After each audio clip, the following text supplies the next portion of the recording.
এই নতুন সরকার তারা আছে ভাগ বাটোয়ারা নিয়ে। কোন উপদেষ্টা কোন মন্ত্রণালয় কিভাবে ভাগ বাটোয়ারা করে খাবে তা আছে। এখন পর্যন্ত শহীদদের একটি পূর্ণাঙ্গ তালিকা এই অথর্ব সরকার এখন পর্যন্ত প্রণয়ন করতে পারেনি। রক্ত দিয়েছে, জীবন দিয়েছে, দীর্ঘ 17 বছরের নিপীড়ন নির্যাতন লড়াইয়ের মাধ্যমে বাংলাদেশকে একটি গণতান্ত্রিক ধারায় নিয়ে যাওয়ার চেষ্টা করেছে। গণ অভ্যুত্থানের মাধ্যমে শেখ হাসিনার পতনের পর ডক্টর মোহাম্মদ ইউনূসের নেতৃত্বে যেই সরকার গঠিত হয়েছে, আমরা ভেবেছিলাম আইনের শাসন ফিরবে, অরাজকতা দূর হবে, বাংলাদেশের মানুষের মুখে হাসি ফুটবে এবং বাংলাদেশের জনগণ একটি অবাধ নিরপেক্ষ নির্বাচনের মাধ্যমে জনগণের সরকার প্রতিষ্ঠিত করবে।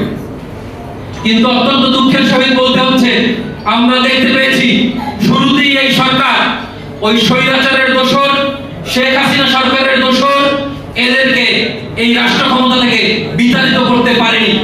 ওই সচিবালয়ে এখনো স্বৈরাচারের দোসররা আছে, যারা ওই সময় বাংলাদেশের জনগণের অর্থকে লুটপাট করার জন্য, বাংলাদেশের জনগণের ইজ্জতকে যারা পুঁজি করে এদেশের জনগণের উপর নিপীড়ন নির্যাতনে ওই স্বৈরাচারী খুনি হাসিনাকে সহায়তা করেছে, তারা আজকে বহাল তবিয়তে আছে। আমরা দেখতে পেয়েছি পুলিশ প্রশাসন থেকে শুরু করে কোথাও কোনো ধরনের বিচারের আওতায় আনার চেষ্টা করা হয়নি।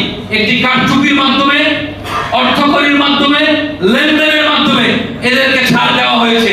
আমরা দেখেছি এই সরকার অরাজকতা দূর করার জন্য যে ডেভিল হান্ট নামে একটি অভিযান চালিয়েছে, সেই অভিযানে আওয়ামী লীগের খুনিরা ধরা পড়েনি।